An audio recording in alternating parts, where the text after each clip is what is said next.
So I really like that. So we're going to try to work on it. And then the last thing is sheltering wealthy Republicans' money. Okay, so that's The guy behind you. You started it. The guy behind you. You started it. So that's basically it. And let me just tell you real quickly before we leave. I mean, one of the reasons, I don't know if any of you know or some of you know what my background is, but I'm an immigrant to this country. I do too. I was born in Hungary. Oh, really? I was here in March and Oh, that's right, your sure. assistant Yeah. explained the story Kathy, to yeah. us.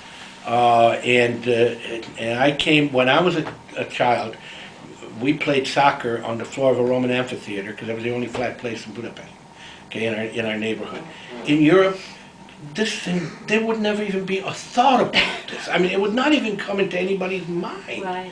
And there's buildings in Budapest and in Munich and in London that are 200, 300, 400 years old that are as more modern than ours, with safety codes and Wi-Fi and electricity and everything else. And the notion somehow that in America we're not capable of preserving our architectural heritage and using it effectively just does not make sense to me. I mean, that's just... It's nothing to applaud. I mean, it's just logical. I mean, it just doesn't make any sense. Well, I mean, they you say know? if we wanted to put a thatched roof on the courthouse, Yeah. they'd really look at us, wouldn't they? Yeah, I mean, it's just, and from what I've, oh, the one thing, I don't know if it's in here, I would like to see either the, I mean, from what I've read in the Blade, these feasibility studies, if there is a way to share with me either the executive summaries or the feasibility studies, I'll I'd give you a like to see. complete plan. I'll Okay. give it to you. And this may shock you, but I'm actually a businessman. We've been in, since my father had a small business in Hungary, the communists took it away. We came to America in June of '57, and by April of '58, he had a small lathe in the basement. He was back in business. And so I'm an oxymoron. I'm a democratic businessman. But I do know enough about, and I've been in government enough that, with all due respect, that feasibility studies, there are feasibility studies and there are feasibility studies. Okay? You get painted whatever. And I just color you want to, just depending on who you hire. That's exactly what's And what the being done. scope is. But I would like to be able to see them. And I'm not Sure. I'm not casting dispersions, but I'd like to be able to see it. The key thing here is you got to check on, you have a precedence, and the precedence is Wood County.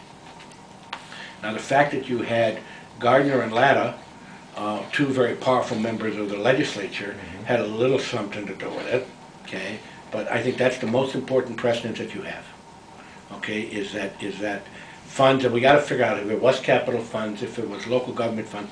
We're just going to have to track that down, and Kathy will do that. But that's one of our biggest, most important things. As far as the ask with the governor, the ask for the governor right now is to help ask for his assistance in slowing the train, at least a 6-month moratorium, number one, and number two, a commitment for capital funds. I wouldn't at this point go much beyond 1.5 million. You got to ask for as much as you can, but you also have to think practical in terms of where things are at, and take some responsibility for how you would match that.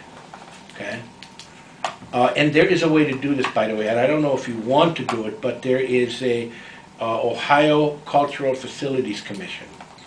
Okay, I'm just going through a project with them right now. Is that I think a they loan were or a with the grant? Ritz. It can be either or. Okay, we just put $1.5 million through the Cultural Commission for the Marina District, and that's in my district, so I had to do that.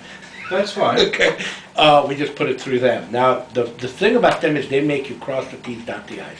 You got to make a commitment for matching funds. You got to go through the steps. You have to do real feasibility studies. You have to do real design. You have to have real estimates. Okay, so it's they're tough. They are tough. You'll tear your hair out trying to deal with them. Okay, but what you get at the end of it is a project that works and is financially viable. Okay, and that may be a mechanism to use.